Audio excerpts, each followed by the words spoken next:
Welcome back. You are live with Expresso, and our World AIDS Day is commemorated annually on the 1st of December. We know this, and this year it was celebrated in a very unique way through the craft of voguing and balls. House of Le Cap hosted Africa's first Vogue festival to raise awareness and funds for the LGBTQ communities affected by HIV and AIDS. Now, Kirvan, Le Cap and Elly, Vineyard now join us this morning to chat about their festival and why it's so important for them to raise awareness around HIV and AIDS in South Africa. Gentlemen, welcome to it. Thank you. Thank you for having us. Thank you so much. Now, there was a very important message behind this festival. Yeah. Why is it so important for you guys to raise awareness for HIV and AIDS, and where do all the proceedings go? Well, you know, in the LGBTQ community, most of us are infected by the AIDS virus. And this year I thought, you know, as, you know, with our ballroom community and with the LGBTQ scene, what can we do for our community, you know, instead of just throwing balls and having a good time and having fun? For me, it's about educating. It's about looking out for our health and wellness.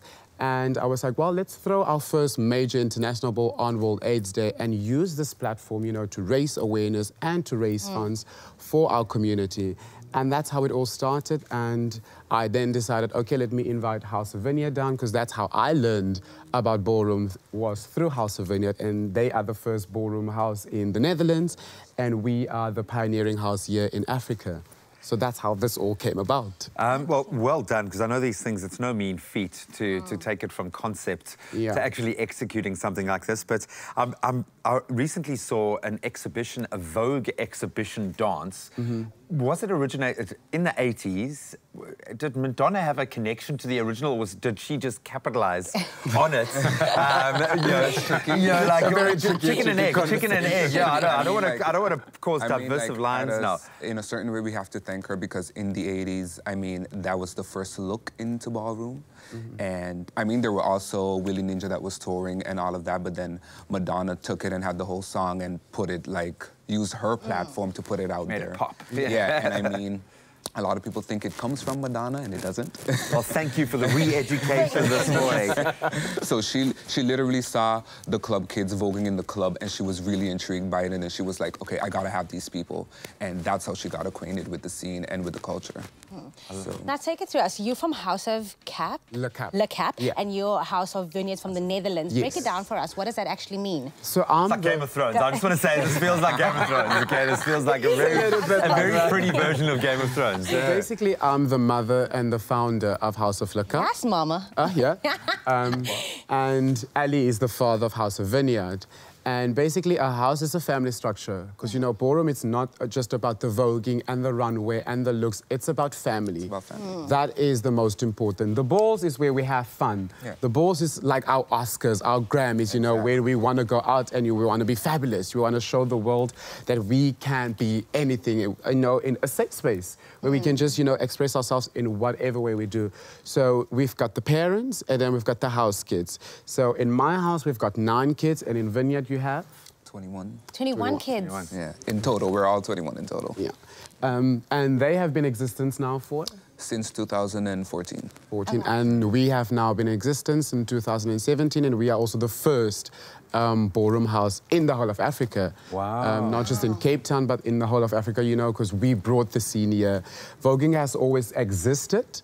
The culture of balls has always existed, but not in the structure, you know, of how the rest of the international community do it. And when we brought it here, we were like, we need to pay respect to that. We need to pay respect to tradition and to culture. And that's why I brought it here, and I was like, if we do it, we do it their way, but let's introduce also our little thing, you know? Sure, let's make it African, let's make it Cape Town, let's make it South African and own it. Bring it, absolutely. I just want to ask, how does one get invited to one of these balls? It's open. It's open. Everyone is invited. Okay. As long as you're respectful to the culture and you are a little educated on it, that you don't just jump on the runway and I'm fabulous, I can pull a look, I can, you know, do the thing. No, the honorary is important. I'm going to ask you guys something quite personal, because you quite kind of comfortably just said, you know, HIV and AIDS is so prevalent within our community.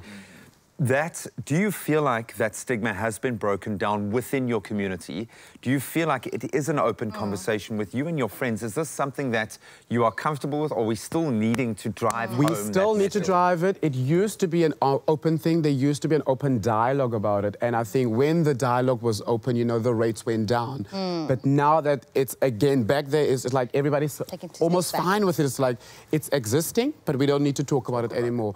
And because of that, now statistics has gone rapidly sky high again. And I think, you know, through ballroom, through the arts, through the entertainment industry, you know, we can again open these dialogues to tell people, you know what, let's talk about it again. Yeah. We don't need to live in the shadows of this disease. Let's open the conversation, and maybe then, you know, once we are all comfortable with it, once, you know, it exists in the room, then maybe again there's the possibility of statistics going down again to what it used to be a couple of years ago. Well, thank you for playing your part, both of you. This is very exciting to me. I just love, it is really like Game of Thrones, but a fabulous version of Game of Thrones. Just wishing you nothing but success in continuing doing what you're doing. I would imagine for your respective houses, this means a huge amount, but for the broader community, it goes beyond that. It's vital, absolutely vital. So thank you so much, guys. Thank you.